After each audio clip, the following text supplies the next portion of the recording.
भक्तों के पास फटी चप्पल पहनने के पैसे नहीं है। वहीं दूसरी तरफ फकीर चचा ने हाल ही में 12 करोड़ रुपए की मर्सिडीज गाड़ी खरीदी। अब जरा आप ही मुझे एक बात बताइए कि जो आदमी 12 करोड़ रुपए की गाड़ी में घूमता हो, क्या उसको फकीर कहा जा सकता है? मेरे हिसाब से तो नहीं कहा जा सकता। अगर आप इस बात से अग्री करते हो तो इस चैनल को यही सब्सक्राइब करें, साथ ही उस बेल आइकन को भी दबाएं जिससे कि मेरी हर लेटेस्ट वीडियो आप तक पहुंच पाए बिना किसी देरी के। आइए शुरुआत करते हैं इस वीडियो की। आज इस वीडियो में मैं आपको बताने जा रहा हूं कि आखिरकार भारतीय जनता पार्टी का पीयूष जैन के साथ क्या रिलेशन है। जी हां, बहुत दिन से एक खींचतान चल रही है। भारतीय जनता पार्टी कह रही है कि वो पीयूष जैन जिसके घर से 250 करोड़ रुपए के लगभग नकदी बरामद हुई है, कई किलो सोना बरामद हुआ। एक तो पहली बात यह समझ नहीं आती कि नरेंद्र मोदी ने 5 साल पहले डीमोनेटाइजेशन का अनाउंसमेंट किया था, उसको लागू किया था और यह कहा था कि इसके बाद काला धन लोगों के घर से, लोगों के पास से खत्म हो जाएगा। लोगों के राशन के डब्बे में जो कैश पड़ा हुआ था उसको भी काला धन बोलने का काम कर दिया। आखिरकार 5 साल बाद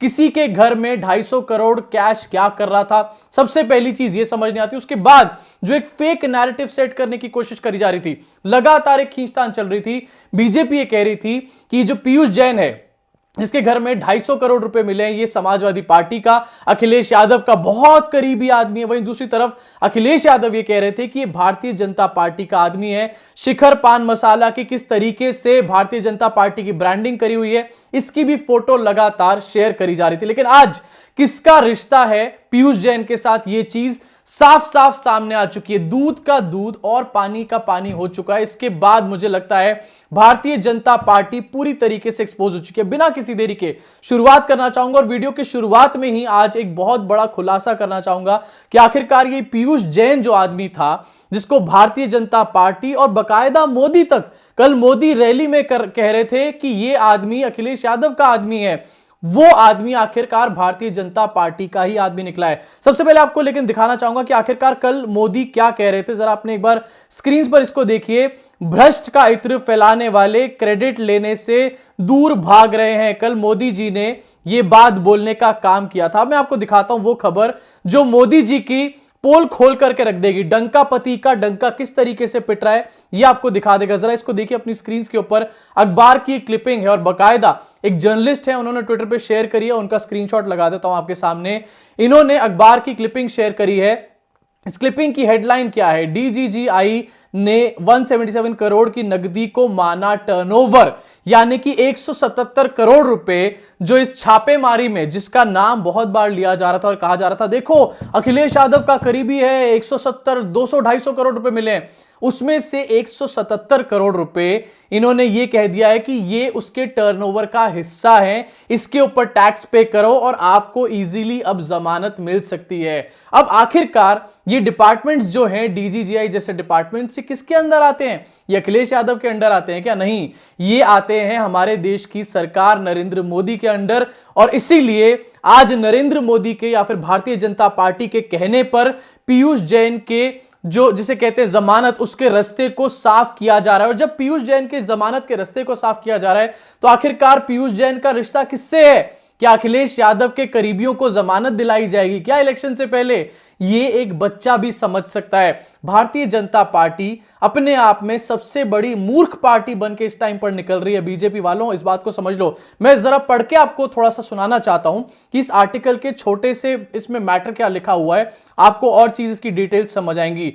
कानपुर में अमित अवस्थी ने यह आर्टिकल लिखा है, जो ये लिखते हैं कि इत्र कारोबारी पीयूष जैन के आनंदपुरी स्थित आवास से मिले 177.45 करोड़ रुपए की नकदी को डीजीजीआई ने अहमदाबाद ने टर्नओवर की रकम माना है। 250 करोड़ रुपए में से 177 कितना पैसा होता है? आधे से भी काफी ज्यादा पैसा होता है, उसको इन्होंने टर्नओवर का नाम दे दिया है। अपने लोग हैं, पहले किसी और के ऊपर नाम डाला जा रहा था और उसके बीच में कहा जा रहा था कि देखो 250 करोड़ रुपए की लूट है, देखो दीवारों के अंदर से पैसा निकल रहा है, समाजवादी पार्टी की सरकार चली गई, अभी भी इनका काला धन निकला जा रहा है। लेकिन अब साफ पता चल रहा है कि इसका रिश्ता किससे है। इसके 177 करोड़ रुपए को टर्नओवर मान लिया गया एकदम से और इसकी रिहाई के, इसको जमानत देने के रास्ते को साफ किया जा रहा है। आगे भी पढ़ के आपको बताना चाहता हूं कि यह बताया गया है कि टर्नओवर बताया गया है। और दूसरी बात यह बताई गई, कर विशेषज्ञों का कहना है कि जानबूझकर या अनजाने में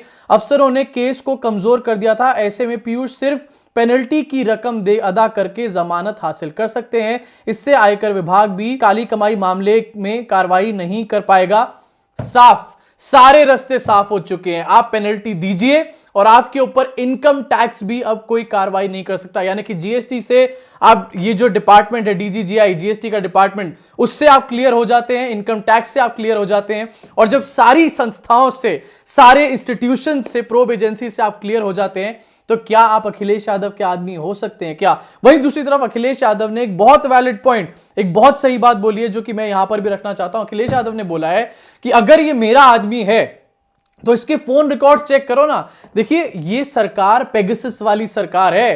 पेगासस वाले लोग पीयूष जैन के फोन को चेक क्यों नहीं कर पा रहे हैं? जो लोग पेगासस स्पाईवेयर, याद है आपको पेगासस कुछ महीने पहले स्पाईवेयर घुसेड़ा गया था लोगों के, पत्रकारों के फोन के अंदर, कुछ मेरे जैसे कुछ बड़े बड़े लोगों के फोन के अंदर, और उनकी सारी इंफॉर्मेशन निकालने की कोशिश करी गई थी। और फिर इजरायली कंपनी ने बताया था, जो पेगासस बनाती है, कि यह सिर्फ सरकारें ही खरीद सकती हैं। आखिरकार वो पेगासस वाली सरकार पीयूष जैन के फोन में घुसकर आखिरकार उसके कॉल रिकॉर्ड्स क्यों नहीं निकाल सकती? अखिलेश यादव के फोन में घुसकर उसके कॉल रिकॉर्ड्स क्यों नहीं निकाल सकती? उसके बाद दूध का दूध, पानी का पानी हो जाएगा कि आखिरकार ये पीयूष जैन अखिलेश यादव का करीबी है या नहीं। और ये बात अखिलेश यादव ने मंच से खुले तौर से बोली है कि फोन रिकॉर्ड क्यों नहीं चेक कराए जाते। ये लोग इसलिए फोन रिकॉर्ड नहीं चेक कराते क्योंकि इनको पता है कि फोन रिकॉर्ड में निकलेगा कुछ भी नहीं, बाबा जी का ठुल्लू, और सारा का सारा जो फर्जी नैरेटिव है वो चुटकियों में धराशाही हो जाएगा। आगे बढ़ के आपको दिखाना चाहता हूं, अब जो लोग ये कह रहे थे कि भारतीय जनता पार्टी वाले जो ये कह रहे थे कि सपा का, समाजवादी पार्टी का, अखिलेश यादव का भ्रष्टाचार से बहुत गहरा रिश्ता है। देखिए, मैं किसी की यहां वकालत नहीं कर रहा, अखिलेश यादव, कांग्रेस, अपोजिशन के जितने भी लोग, किसी की भी नहीं कर रहा, लेकिन जो सच्चाई है वो रह रहकर सामने आती है। भ्रष्टाचार का किससे नाता है और कितना डीप रूटेड नाता है, ये मैं आपको कुछ प्रमाण के जरिए आपकी स्क्रीन पर रखना चाहता हूं। जरा देखिए, सबसे पहले क्या कनेक्शन है 15 लाख रुपए न्यूज 24 के माध्यम से, और ये वीडियो सुबह से वायरल हो रहा है। मैं 15 लाख रुपए तक के भ्रष्टाचार को भ्रष्टाचार मानता ही नहीं। वाह, 15 लाख रुपए, वो पैसे जो नरेंद्र मोदी लोगों के खाते में डालने वाले थे काला धन वापस आने के बाद, एक बीजेपी के सांसद जनार्दन मिश्रा, जिनका नाम है, मध्य प्रदेश में कहते हैं कि मैं 15 लाख के भ्रष्टाचार को भ्रष्टाचार मानता ही नहीं। मोदी जी, आपके सांसद अगर ऐसी ऐसी बातें बोल रहे हैं तो उनके सर पे किसी का हाथ है, उनको पता है कि आप उनका कुछ नहीं बिगाड़ सकते। और अगर आप इस आदमी के ऊपर कार्रवाई नहीं करते तो यह बात आप एंडोर्स कर देंगे कि आप 15 लाख रुपए के घूस को घूस मानते ही नहीं है, भ्रष्टाचार को भ्रष्टाचार ही नहीं मानते। आगे क्या बोला है ये भी बता रहा हूं। एक सरपंच 7 लाख तो चुनाव में लगाता है और 7 लाख के आगे चुनाव के लिए चाहिए और 1 लाख महंगाई के लिए चाहिए। कितनी बेशर्मी चाहिए इस तरीके का कोई स्टेटमेंट देने के लिए किसी आदमी को पब्लिकली, जरा सोचिए। लेकिन भारतीय जनता पार्टी के लोगों में शर्म हया बची नहीं है। सोचिए, ये लोग जो 15 लाख रुपए की भ्रष्टाचारी के बारे में खुले तौर से बात कर रहे हैं, पीठ पीछे, आप लोगों के पीछे, आप लोगों के पैसे के ऊपर कितना बड़ा बड़ा भ्रष्टाचार किया जाता होगा। और फिर उसके बाद रैलियों में आके बोला जाता है कि भ्रष्टाचारी जो है वो तो सपा के लोग हैं या फिर कांग्रेस के लोग हैं या फिर अन्य पार्टियों के लोग हैं। लेकिन सच्चाई क्या है, इस आर्टिकल में बताया गया है। क्या रिश्ता है बीजेपी का भ्रष्टाचार के साथ, ये यहां खत्म नहीं होता। आपको एक और दिखाना चाहता हूं आपकी स्क्रीन के ऊपर, ये भी आज पूरे दिन सुबह से ट्रेंड कर रहा है। जरा देखिए, न्यूज 24 के माध्यम से 600 करोड़ के हैंडपंप घोटाले में बीजेपी सांसद गुमान सिंह डामोर का पर एफआईआर दर्ज कर दी गई है। सफाई देने भोपाल पार्टी ऑफिस पहुंचे, पत्रकारों के सवालों से भागते दिखे सांसद। ये वो सांसद है, सांसद वो आदमी होता है जो नरेंद्र मोदी के अंडर आता है। इस टाइम पर भारतीय जनता पार्टी के एमएलए छोड़ दीजिए, एमएलए तो एक सीएम के अंडर आते हैं, लेकिन सांसद वो हैं जिनके ऊपर नरेंद्र मोदी प्रधानमंत्री बनके बैठे हुए हैं और रोज ये बात बोलते हैं कि भ्रष्टाचारी तो सामने वाला आदमी है, हम तो भ्रष्टाचार करते ही नहीं। 600 करोड़ रुपए, 270 करोड़ रुपए, पहली बात तो वो भी इनका आदमी निकला, लेकिन 270 करोड़ रुपए और 600 करोड़ रुपए में कितना फर्क होता है। 600 करोड़ रुपए के हैंडपंप घोटाले में फंसा हुआ है इनका सांसद, उसके ऊपर आज एफआईआर हुई है और उसके बावजूद ये लोग दूसरों को भ्रष्टाचारी बुलाने का काम कर रहे हैं। मुझे लगता है कि इससे ज्यादा बेशर्मी और इससे ज्यादा लुच्चागिरी किसी पार्टी ने आज तक करी नहीं होगी। लेकिन इस सब के बीच में आखिरकार जनता को क्या मिल रहा है, मैं आपको दिखाना चाहता हूं अपने इस वीडियो में क्लिपिंग के माध्यम से। यह क्लिपिंग भी सुबह से बहुत ज्यादा चर्चित है।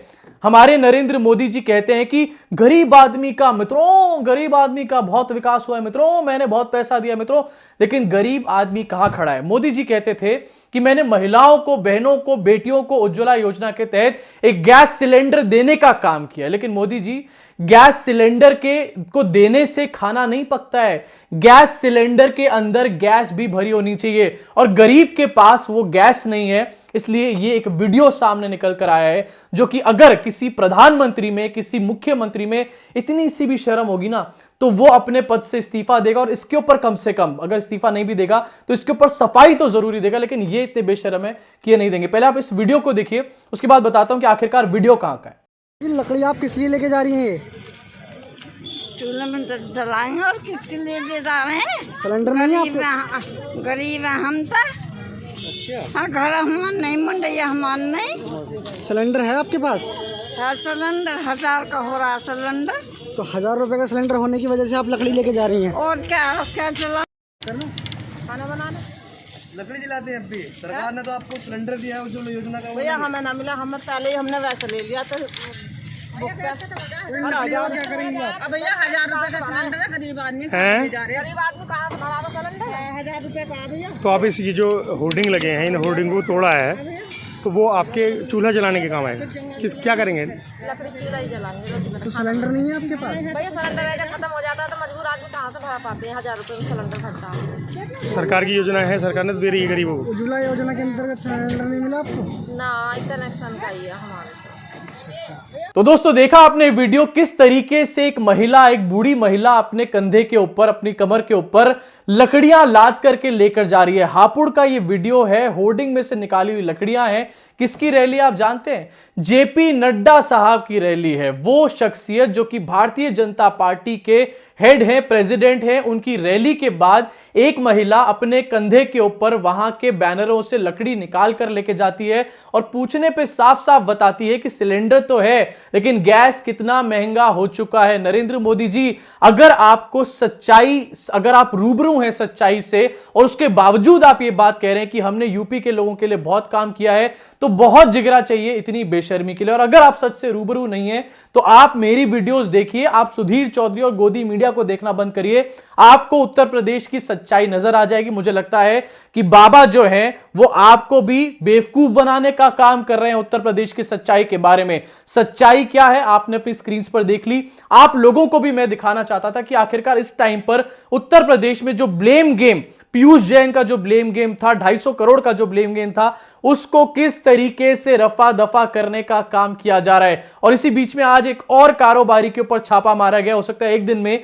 आप ये फिर से सुनने लग जाएं कि इस कारोबारी का भी अखिलेश यादव से कोई रिश्ता नाता है। लेकिन सच्चाई क्या है, इस खबर ने हमारे को पूरी तरीके से बता दिया। मैं ये चाहता हूं कि ये सच्चाई आप आगे यूपी के लोगों से शेयर करने का काम करें, नहीं तो यूपी के लोग अनअवेयर रह जाएंगे। अनअवेयर रहेंगे तो फिर से ऐसे लोगों को वोट करके आएंगे और फिर से ऐसी बेचारी कोई महिला, ऐसी कोई बुजुर्ग महिला जो है अपने कंधे पे लकड़ियां ढोकर लेके जाएगी। क्यों? क्योंकि उसके पास सरकार ने सिलेंडर तो दिया होगा लेकिन सिलेंडर में गैस नहीं भरी होगी। अफसोस। अभी के लिए इस वीडियो को यही खत्म करना चाहता हूं। अगर आपको अच्छी लगी हो तो नीचे दिए लाइक के बटन को, सब्सक्राइब के बटन को और बेल आइकन को जरूर दबाइए। और अगर मेरा काम पसंद आ रहा हो तो ज्वाइन जरूर करिए इस चैनल को। हमारे को आपकी आर्थिक मदद की बहुत जरूरत है। नरेंद्र मोदी कह रहे हैं कि हमारी भारतीय जनता पार्टी को डोनेशन दीजिए। अगर आपको देश बचाना है तो वहां ना डाल के ऐसे चैनल्स को ज्वाइन करिए और पत्रकारिता को बचाने का काम करिए। मुलाकात होगी आप सब लोगों से अगली वीडियो में।